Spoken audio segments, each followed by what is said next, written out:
Go. Hi, I'm Doug Baylog. I'm going to talk about Hadoop today, and I've been using Hadoop for quite a while, well, I'll talk about it. Well, so I currently work at IBM. I've worked at a few startups before. Conviva is the startup where I worked with Hadoop the most, and that was I spent 4 years at Conviva, and they were a video analytics delivery, a video delivery analytics company, based in California, and it was actually a spin-off of Carnegie Mellon and UC Berkeley. The main founder was from Carnegie Mellon, and one of his grad students, who was a professor at Berkeley, was the other co-founder. I also worked at Akamai, which is one of the first content distribution networks. And locally, I worked at Lycos, which was a search engine in the 90s, before one of the early search engines in the competing against Northern Lights. Yeah, and Metacrawler. Yeah, it's there's a long list of failed search engines, but I was early. I was relatively early at Lycos, and I was in charge of building the index for the catalog of the web, which was by today's standards not that big. So, and I also spent a bunch of time at the Pittsburgh Supercomputing Center. So, you know, most of my career, I've been working with, you know, what people would consider large amounts of data. So, you know, and before then, before Hadoop came out, I was kind of like, you know, everyone's trying to figure out how best to work on it, and as you'll hear, I struggled with some of the same problems that at Lycos that one of the founders of Hadoop did, and so to kind of frame the context of how things began, we'll start with Lucene. Now, Lucene is an open source text search engine library written in Java, and it was written by Doug Cutting, and it was started in 2001. Doug Cutting was he's a California guy. He went to Stanford, and he worked at Excite, which was another search engine from the 90s. So, and he also worked on the indexing software, and he decided that you know, this having a search engine is just an extremely useful thing to do. So he decided to write a Java library. He was going to do it on his own, and open source it. You know, so he started that in 2001.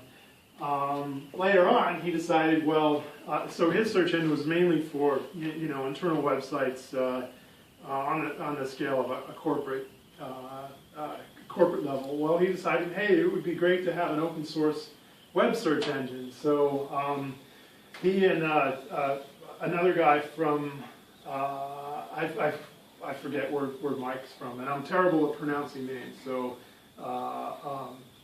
I'm not going to pronounce his. So they got together, and they started modifying Lucene to changing the internal algorithms to scale to a large number of documents. And he started that in 2002, and quickly, you know, he couldn't run it all on one machine, so he, you know, got it working on multiple machines, got it up to 20 machines, and then it's like, you know, that's it. That's as far as he could take it on his own. I mean, if you know, writing distributed systems, you know, back in the early 2000s, you know, around this time, was is difficult. I mean, you have, you know, machine failures and different things. So, you know, on his own, he kind of got around to that. And then in about 2003, in October 2003, Google published one of a paper on the Google file system, and it was, you know, this guy has done a lot of stuff, Sanjay, and Howard, he's a CMU grad. He unfortunately passed away a few years ago. But they, so they published this paper, and then a year later they published a paper on MapReduce, which was a simplified data processing on large clusters. Now, these two papers, like, Doug read these and was like, oh my God, this is what we got to do. So the Google file system was it was designed for large scale, radically different from traditional file systems, and radically different in a file systems have a certain set of semantics. You open a file, you can find a position in a file and rewrite bytes and then close the file. And every time you open a file and read it, there's a timestamp that gets updated. When you modify it, a timestamp gets updated. When and then there's also the creation timestamp. Well, they decided, they decided to, we're going to throw a lot of this stuff out the window. We have a very specialized case, and we want to run across a large number of machines.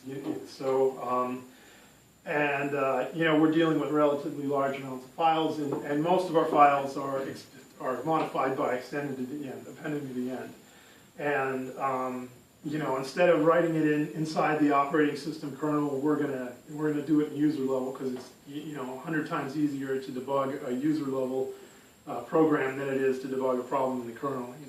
You have an error in the kernel, your machine panics, and that's it. You got to reboot and load the core, and it's just a pain. So, and then there's they relax some of the constraints to simplify implementations. Okay, so they made some assumptions. The system's going to be built from commodity pieces. They're going to buy the cheapest machines they can, and they're just going to buy more of them. They're not going to waste any money on expensive RAID controllers or exotic hardware, which is what the people in the supercomputing center industry does. They build really expensive hardware components that have multiple paths to it, so if one goes, they can always get to their data. These guys decided, we don't need, things are going to fail anyways. We have to account for these failures. So we're going to make our software resilient to failures. We're going to just buy cheap boxes, and the software has to do it anyway. So that's our strategy. And instead of having tons of small files like you would on maybe your normal machine, we're going to have a modest number of large files. And we're going to do large reads. We're going to read big blocks, maybe 32 meg, 64 meg at a time, versus the, regular, your regular computer usually does the block sizes for 512 bytes, or maybe 4K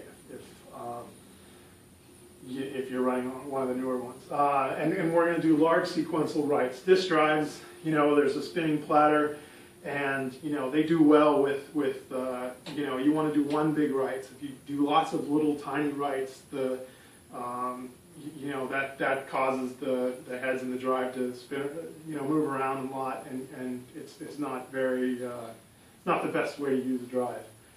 And they decided, the high scan bandwidth is more important than having a low latency. So, also being a user, opening a file might take a little bit, but once I have it open, I can read it really fast. So, these are some of the, trade-offs they decided to make.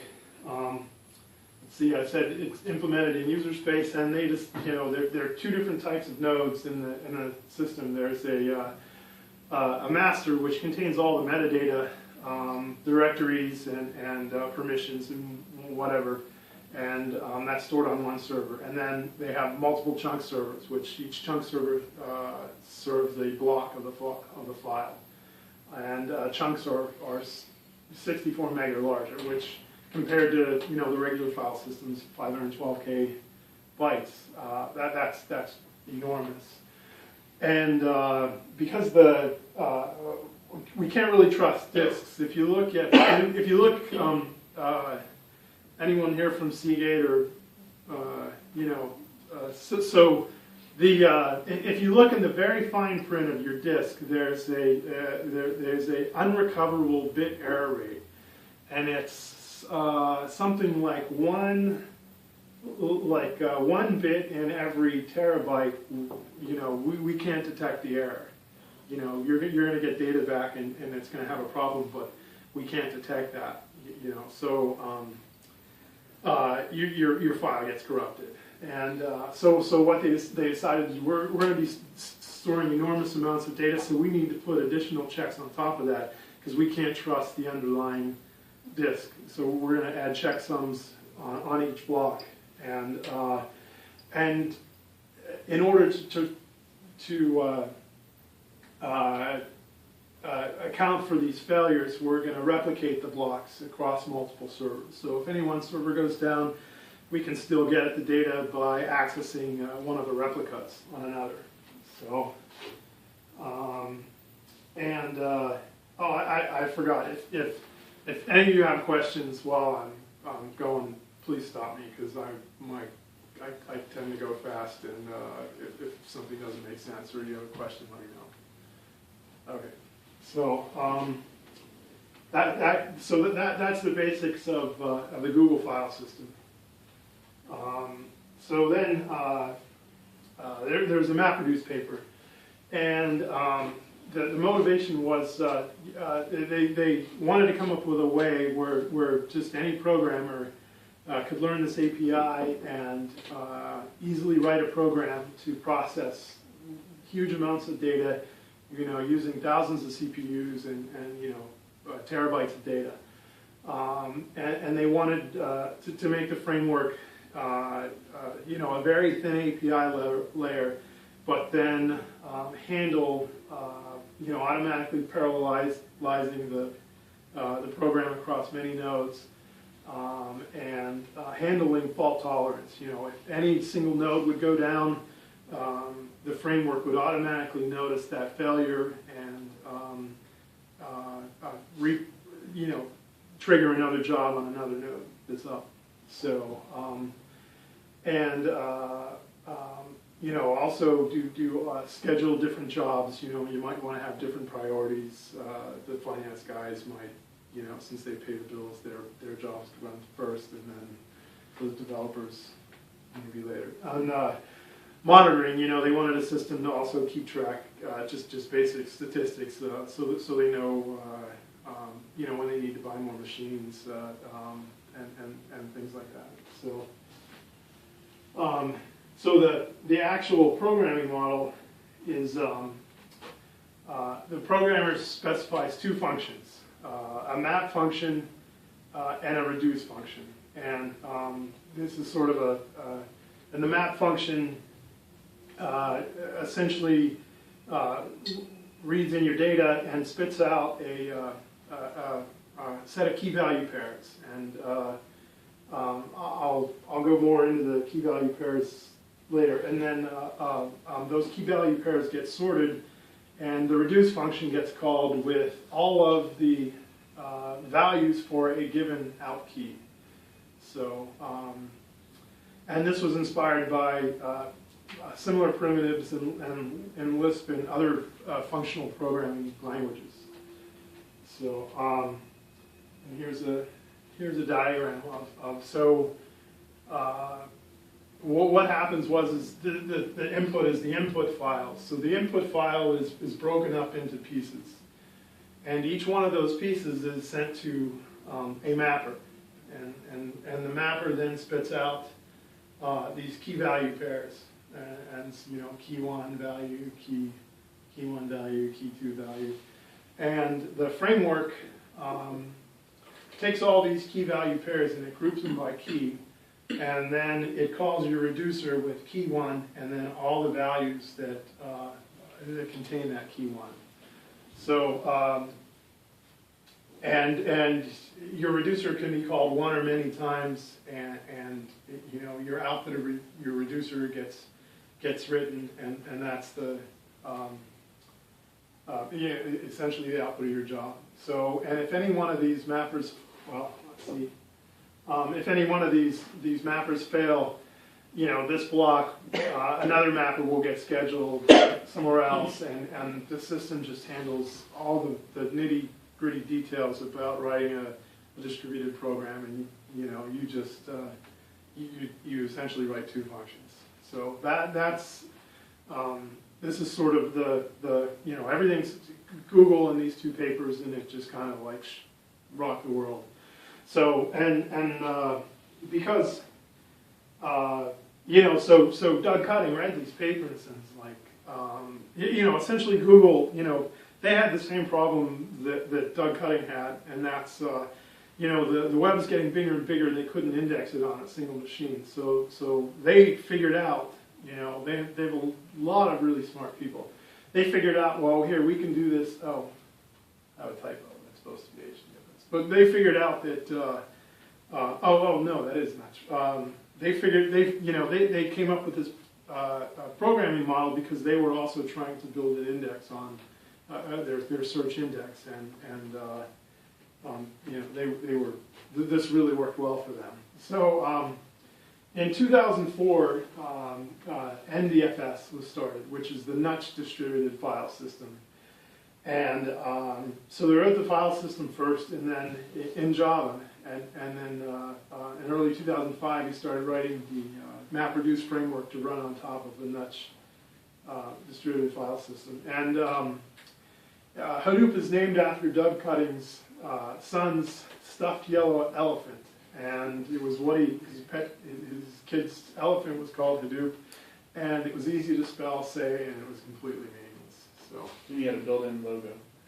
Yeah, right, and that's why the Hadoop logo is a yellow elephant. That's why, because it was. I've seen the elephant, and it looks pretty nasty.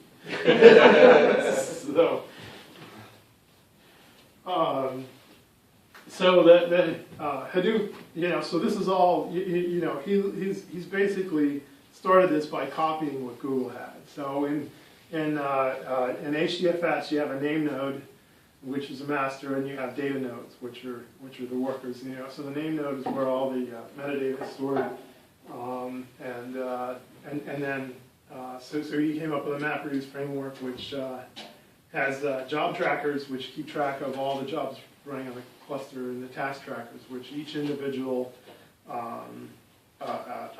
item of work is tracked by those.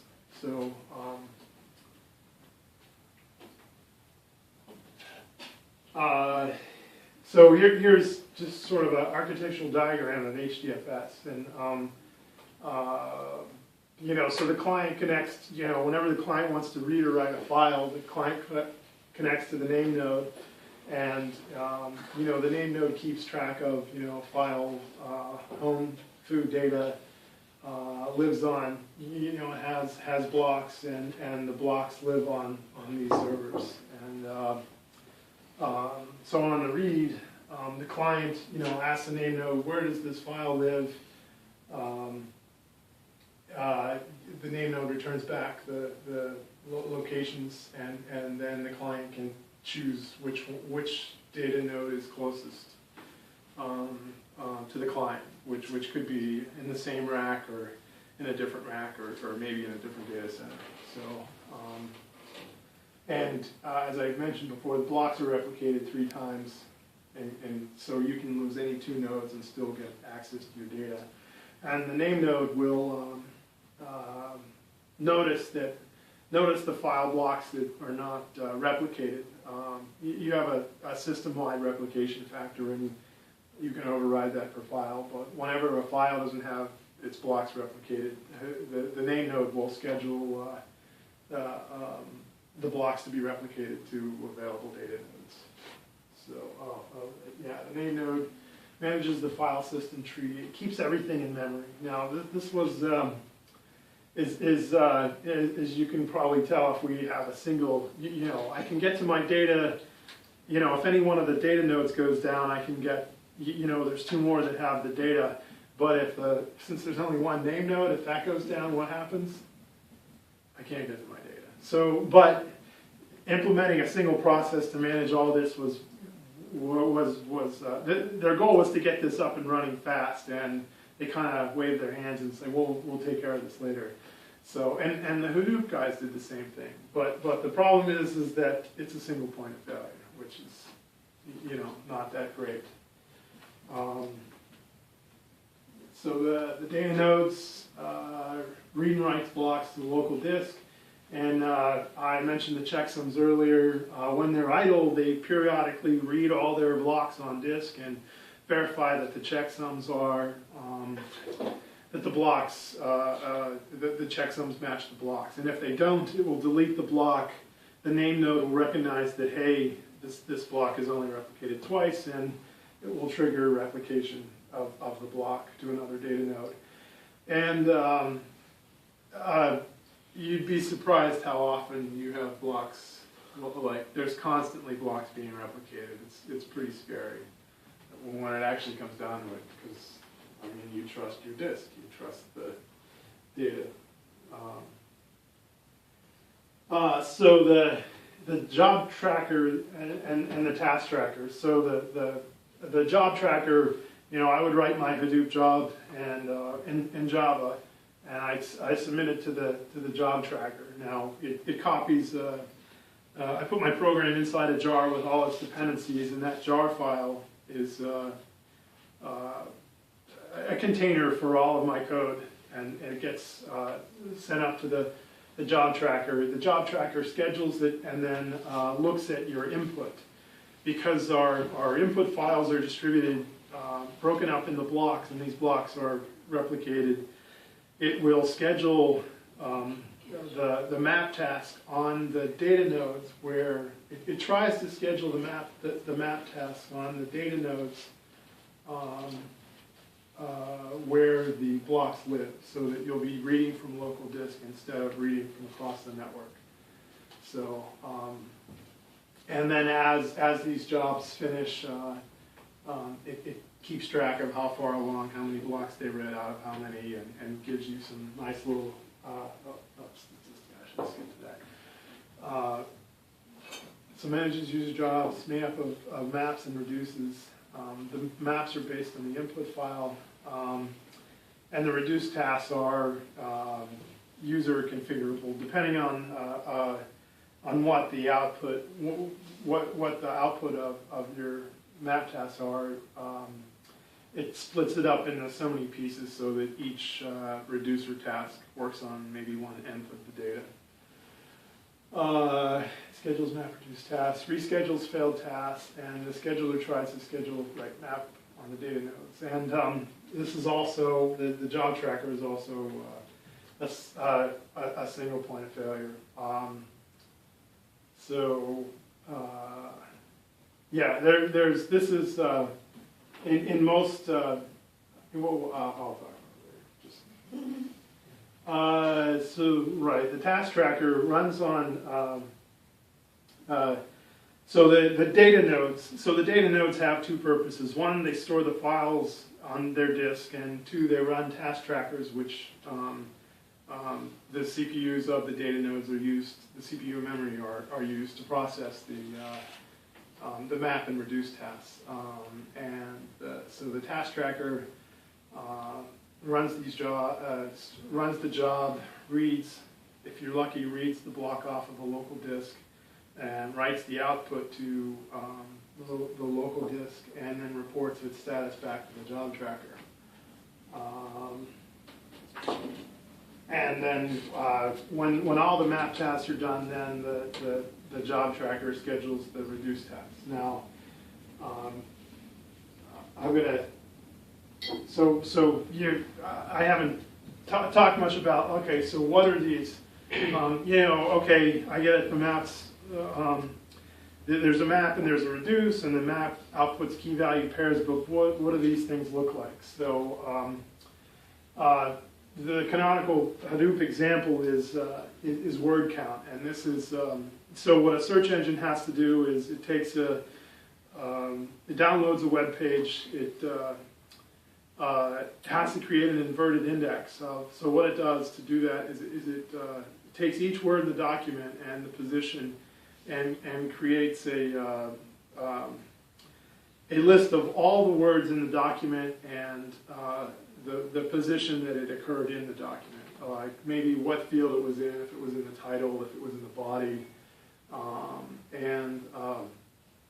so the word count example is just gonna, we're gonna, I'll show you a mapper task that will read in the document, split it into word and then one, because each word in the document, it's gonna spit out the word and the number one.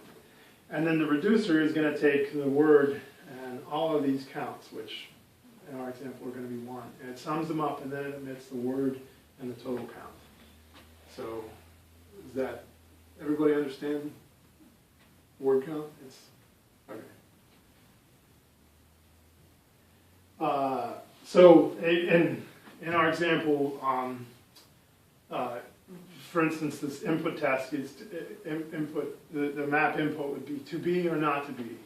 And so the mapper is going to take each letter. First, it's going to normalize it to lowercase, and we'll output 2, 1, these pairs, 2, 1, B1, or 1, not 1, 2, 1, B1. So the program outputs this, and now the framework will take all the output and it will sort it by the word and put together and prepare the map output for the reduce input. So what the reducer gets is B, and then it will get 1 and 1. So, and then not 1, or 1, 2, 1 and 1. And the reducer will just sum up all the numbers that all of the values that it gets from the shuffle.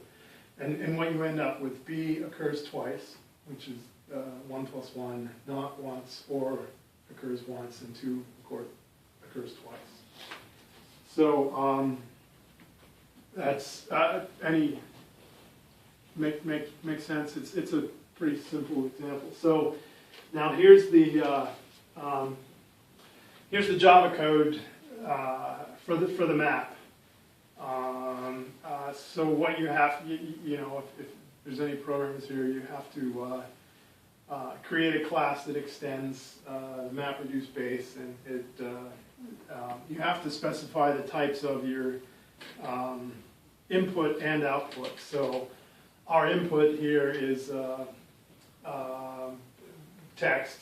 It's sort of a key is maybe the file, maybe the file number, and the text is to be or not to be. And the output collector, we're going to write out a text, a string, and an integer. And if there's any problems, we're going to throw an IO exception. And the reporter is used to report back to the task trackers. You can say, I processed 10 words or whatever. So, and this is where all the work gets done. So while we create a tokenizer, a string tokenizer, which breaks on white space or punctuation, and while we have more tokens to tokenize, we set the word to the next token, and we output the word and the number 1. We define 1 up here is writable is just a wrapper around int that it knows how to take its value and write it to disk. So this is your mapper for the word count example. Now here's the second part of this, which is the reducer, and it also extends from MapReduce base, and it implements a reducer with the input is the text int writable, which is the same as the output, and it outputs a text word and an int writable. So this describes the input, the function called reduce, and it also takes a reporter, and so the key, let's see, the outputs. Right, so we have the key and an array and an iterator of int values. So while the values have next, we'll get the value of the next item in the array, and we'll add it to our sum, and we initialize our sum at 0. And then at the end, we output the word plus our sum. So that's, yeah, I mean, it's pretty straightforward, you know. So, but,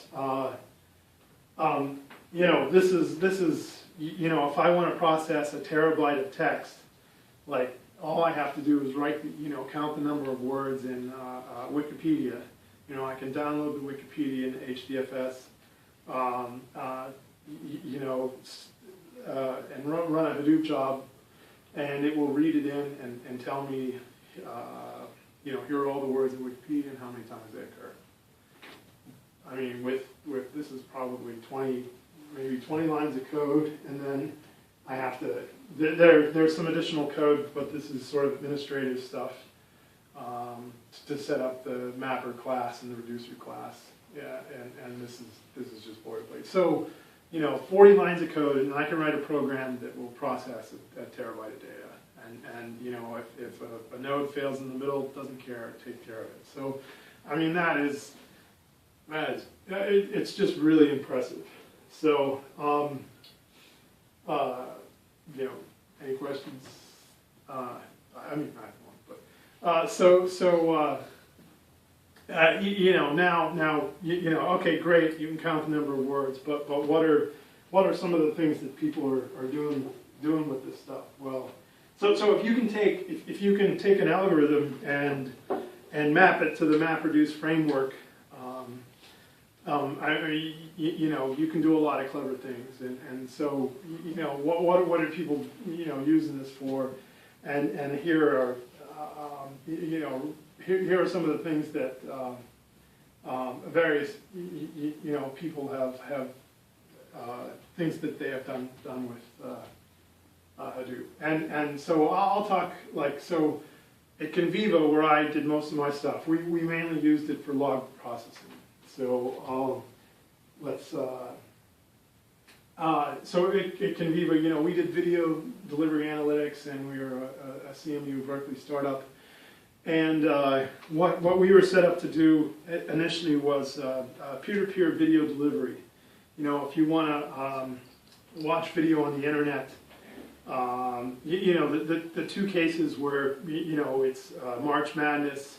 You know, the NCAA basketball tournament starts on Thursday. Is it Wednesday or Thursday? It starts on, like, you know, Thursday, and there's the first 2 days, there's, you know, 64 teams, 32 games, and most people are at work. And most people, you know, the way the video delivery works now, you know, the use case behind the company was, you know, the IT departments go nuts, you know, because, you know, all the guys in the office and half the women are watching these videos, and they're each downloading a stream.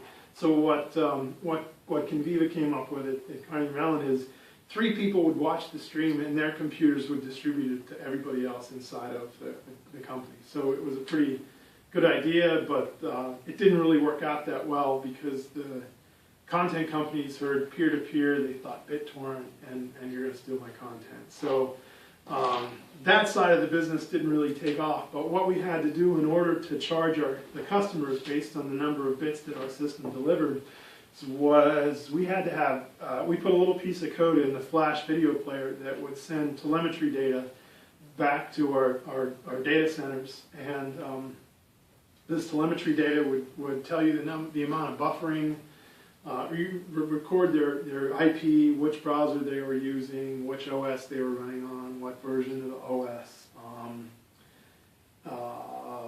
We would try and figure out from their IP address, we could figure out their ISP, and from their also from their IP, we can figure out what city they're in, and we could get their zip code. We can generally get down to their zip code. So we had. So the content providers wanted to know who's watching the videos, how long are they staying around, you know, are they watching our commercials, are they, what else are they watching? So we would get these packets every 15 seconds that had all this information in them. And then we would collect all that data, write it into Hadoop, write it into HDFS. And then every 5 minutes we would run every minute we would run a Hadoop job to take those minute worth of packets, heartbeats from up to 10 million concurrent users, and generate statistics about it. So, we could, the framework's very good at sorting and counting. So, like I said, from the IP address, we would get the ISP, the city, country, state, city, and we could generate, provide them with statistics per minute on, who's watching their videos, what they're watching, and that was very valuable. And because of Hadoop is mainly designed for batch processing, we had to do a few tricks to get it to generate data. We were about 2 minutes behind real time, 7 minutes behind real time in generating this data. So, they could go on and 7 minutes later they could see. And the big event for us was, when Michael Jackson died, his funeral was broadcasted on the internet, everybody was at work. So CNN had it and a bunch of other places had it. And CNN called us up 2 hours before they were doing this and said, we want you to monitor this video. So all of a sudden, we were getting, it was probably at least 5 million concurrent users, so, and Hadoop enabled us to,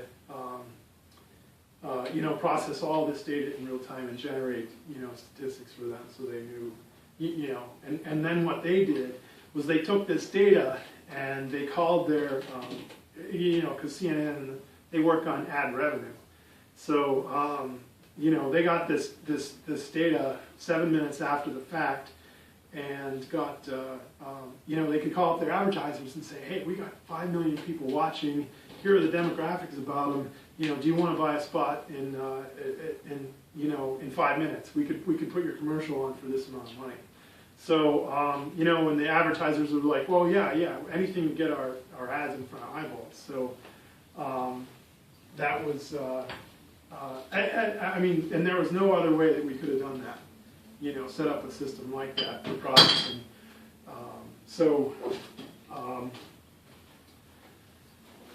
And this was, I left Conviva, it was like 2 years ago, and since then, there's been a lot of improvements in Hadoop and the ecosystem. There's a ton of, all the so IBM is now heavily involved in Hadoop. There's all these, Cloudera, Hortonworks, just about every Oracle has a product. There's lots of companies that are getting involved in taking the open source product, putting on, they're adding value to it, and then, selling it to their customers. So, and some of the,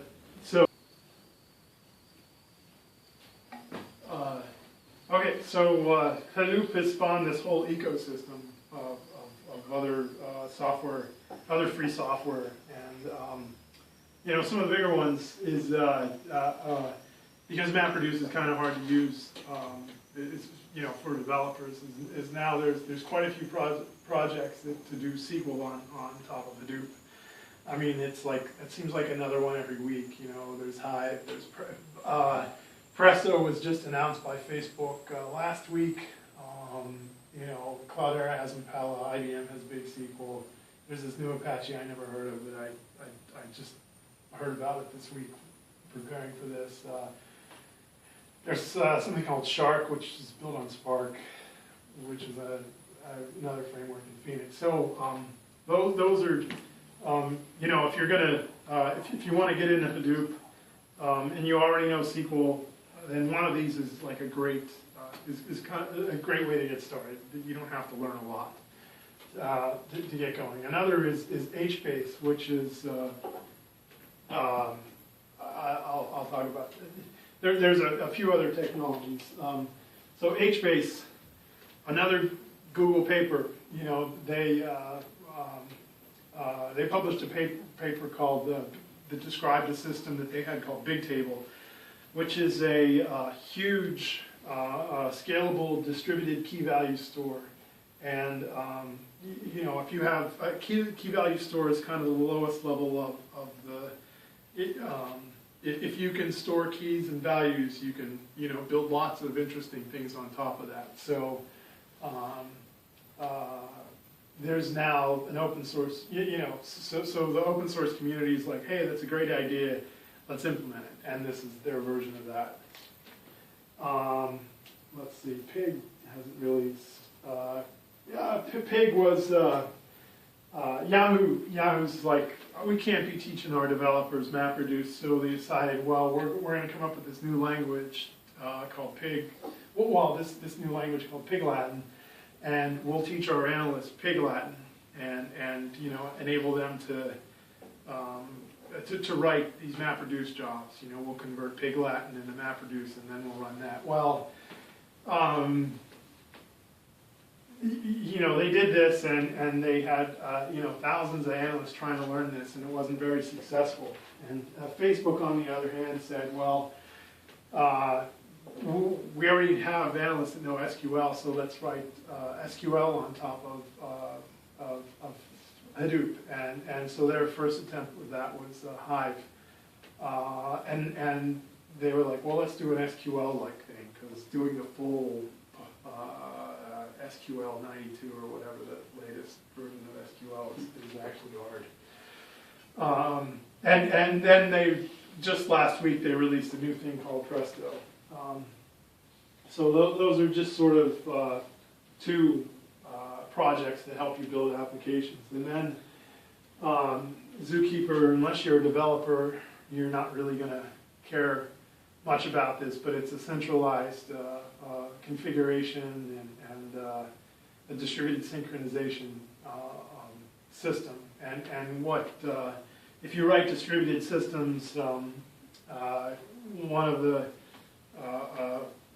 program models is you have, say you have a cluster of 1,000 machines, and you say, I have this process that runs, and I need to make sure that if it fails, the message still gets written, so I'll just run 10 of them. But one of them will be the leader, and that's the one that will publish data and use that. And then if that goes down, I have 9 others standing by, and one will take over. Well, using this, you can implement the leader election. So one will always be the leader, and will write the definitive answer. So Mahout is a scalable machine learning library that runs on top of Hadoop, and it can do all these fancy things. I'm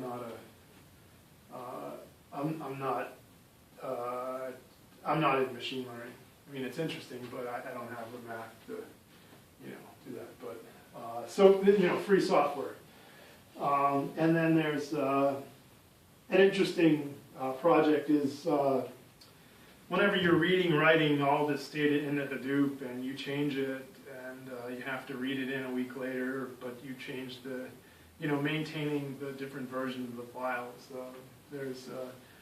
It's a real pain to do by hand. So there's libraries to help you do that now, and Avro is one of them. It's helps you write your objects on the disk and read them back in.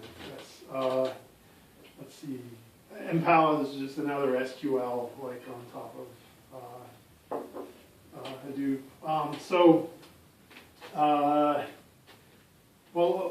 Let me do this. So in the last few weeks, there's MapReduce 2.0. And so Yahoo was a big, Yahoo and the Facebooks of the world ran into problems where, they have a 10,000 node cluster, 10,000 nodes, and Hadoop doesn't run that well. So they're like, we gotta split it up into pieces. The JobTracker and the name node, they just, they can't handle all the load. We can only run so many jobs. The JobTracker can only fit so many of the you know, the jobs in all their state memory, we got to split it up because we can't run past 10,000 hours, which is a problem that, like, you know, that's a good problem to have, you know, but like most people are, you know, at Conviva we had 50 machines. Yeah, you know, so they, anyways, but what's nice about it is now they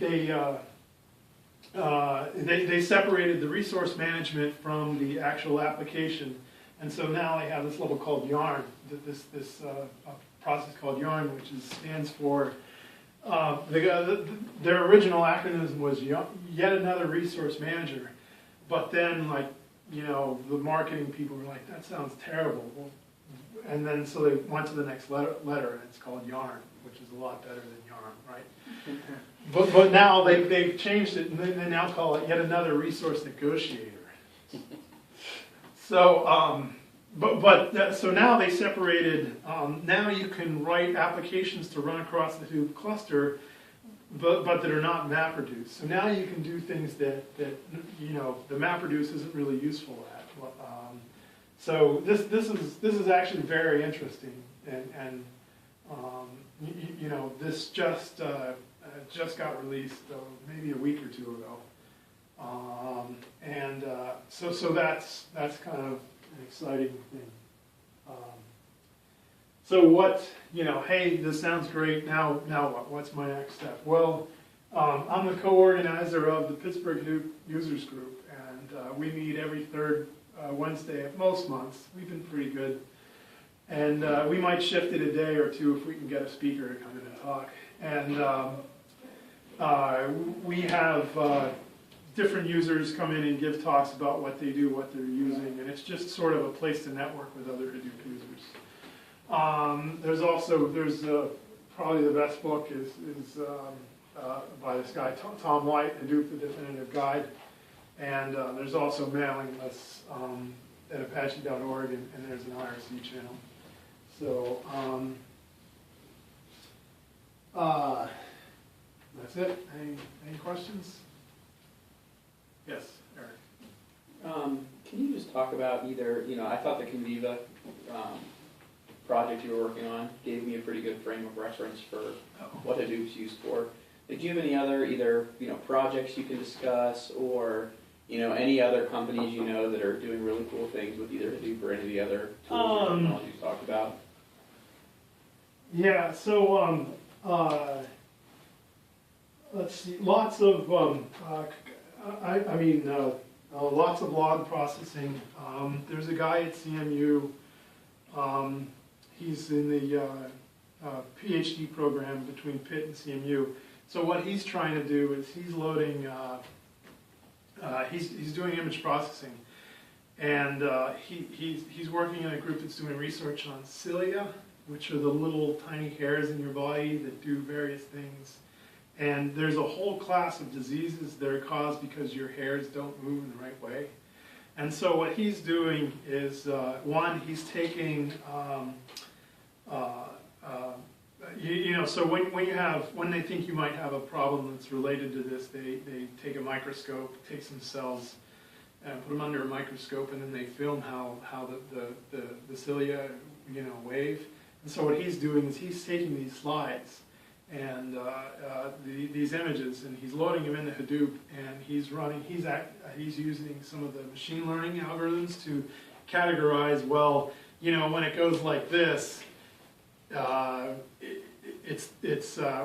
gonna put a name on that and call it this, and when it does something else, you know, we're gonna call it this. So he's classifying all these different cell samples to then try and get a better idea of what diseases are associated with that, and then do, like, okay, someone's sick, they come in, we look at their cells, and oh, here's a whole set of diseases based on all these samples that we have to do that. So he's doing all that in Hadoop, which is kind of an interesting thing. There's, I know, let's see, Facebook, I mean, similar to what Conviva did with logs, Facebook tracks everything you do on their website and stores it. Everything you do, everything people do. every click you make, it gets logged and recorded and stored. Facebook has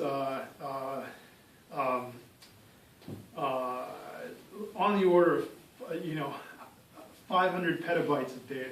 So a petabyte, is 1,000 terabytes. A terabyte's 1,000 gigabytes. So you can get 2 to 4 terabyte drives these days. Well, they have thousands of these drives, in huge data centers, and they're that's all they do is they analyze, they process this data, they try to predict who your friends would be, who your friends of friends are, what you're doing, and then they all of that to kind of sell you products better. I mean, and they're a huge user of Hadoop. Yahoo kind of is doing the same thing. They're analyzing what you click on, what you're interested in, what you're not interested in. LinkedIn is doing a lot of the same thing.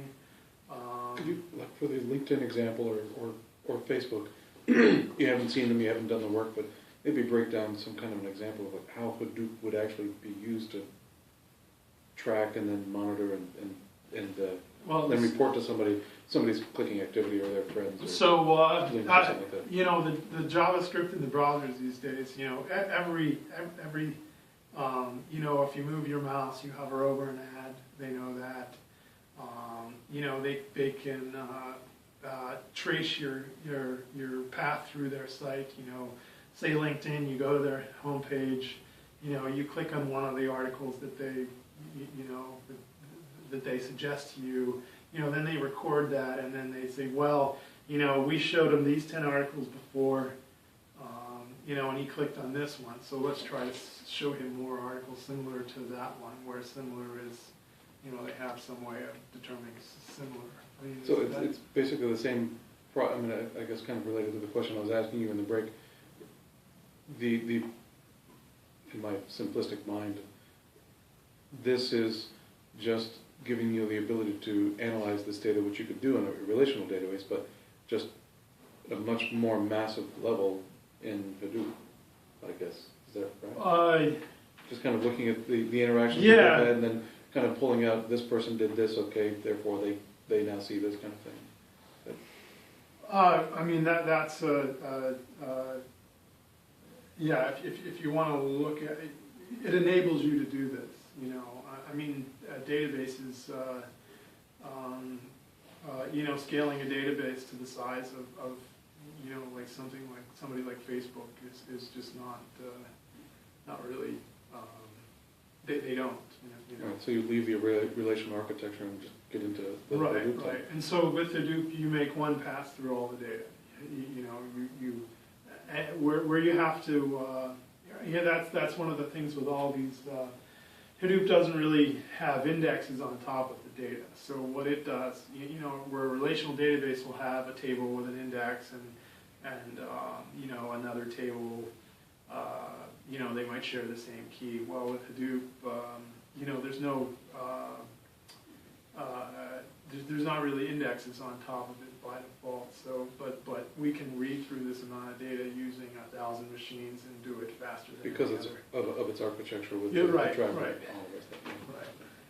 So, and then since you can do it that way, you can, do a lot of things that, if you want to join together two humongous tables, you might not be able to do that. Oracle will want to create a temporary table, and that temporary table might just Be massive. be massive. So. Okay. At what point does Hadoop become a good choice? Like at what scale? I would say if you can't, so this is a big thing in the, I've heard people, I have, a huge amount of data. I need Hadoop. Well, how much is huge? Well, I have like 4 terabytes. Well, okay, I can get you a box with, my friend of mine at CMU got a box in the other day. It has a terabyte of memory. It's like a $32,000 machine and it has a terabyte of memory. So when you can't do, something on, say, a single box or, maybe 2 boxes in a tight cluster, then you're looking at Hadoop. That's my opinion. Like, other people, you know, other vendors might say, well, you know, hey, if you say you need Hadoop, I'll sell you a solution that would use Hadoop. But really, I mean, machines, so just to give you some examples, when I was at Lycos from 96 until about 2000, and we initially started off with running on DEC Alpha 8400s, and you know, they were 64-bit processors, and they were, and the biggest machine we had was a 12 processor. You know, it ran at, I think, 250 megahertz. It had 4 gig of memory.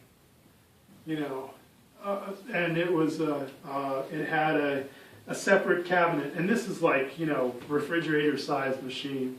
And next to it, we had a refrigerator-size, you know, a rack of 108 4-gig drives, and you know, so that cabinet next to it was about 400 gigabytes of disk space. Probably cost like $500. And it was, yeah, I mean, it was, yeah. I mean, this was like $500,000 machine right here, and like, you know, we were, you know, our index was, I think it was 150 gigabytes at the time, you know, and that was kind of that was like a big chunk of the internet, you know. And nowadays, like, if you can fit a terabyte, you know, terabyte of memory is going to become, you know, in 5-10 years, I mean, we'll have a terabyte of memory, but, you know, that's kind of how far we've gone, which is pretty impressive. Yeah, the cell phones today are man, it's just unbelievably fast and big compared to, you know, 10, 15 years ago. Yeah. What are some of the like constraints of Hadoop? You know, what are some of the things that, you know, are there things that you can't really do with it that people are trying to do with it? Yeah, so one of the things, like the real-time processing that we were trying to do, like get answers out every 7 minutes, one of the things, so that's something that Hadoop doesn't do well. But now there's new, like LinkedIn, there's these stream processing systems, like there's Storm, Kafka, and there's a new one. Twitter actually does a lot of stuff too, and they announced this new system, and it's kind of a hybrid system where if you write these jobs, it's called Hummingbird, and you write these jobs in a high-level language, and then you can run it on like a stream processing cluster, so you can get actually real-time results, you know, up to the millisecond from this system. But there's some things that are really hard to do in the real-time system, like you know, if you want to do statistics over more than what you can fit in the memory, you know, say I want to know how many unique users I've seen in a day. Well, that's not really good for the stream processing, but you're waiting a day, so you don't really, you know, that's something that's good for Hadoop. So there's, if you want like up to the second, very fast, you know, processing of this real-time data, I would say that Hadoop's not really the, you know, there's job overhead with, you know, submitting your job, getting it started, and, you know, that kind of thing. So it's not, and, you know, and people are writing these tools that run on top of it to do like interactive analysis of data, you know, and that's what Facebook's Presto does. You know, it just loads all the data into memory, and then you can run SQL queries across all this data in memory. You know, and they have, you know, 1,000 machines with a lot of memory, so that's a lot of people's data. You know, so but yeah, interactive stuff. You know, sort of data exploration, just what if kind of things. That's not really a good use case for Hadoop. Hadoop's more batch oriented. You run something irregular interval, and you know, if it takes an hour, that's fine. So, what's next for Hadoop? this yarn thing, where we're taking a Hadoop cluster, and now we're not only can you run MapReduce, but a big thing is graph processing. You know, your social network, who you know, and this is you're my friends of friends, you know, kind of thing. And this is what LinkedIn, this is Facebook, you know, Twitter, SA. This is what those kind of, you know, they want to, you know, connect the dots. You know, that's so. You know, splitting the MapReduce from the resource management, that's kind of a big thing, and the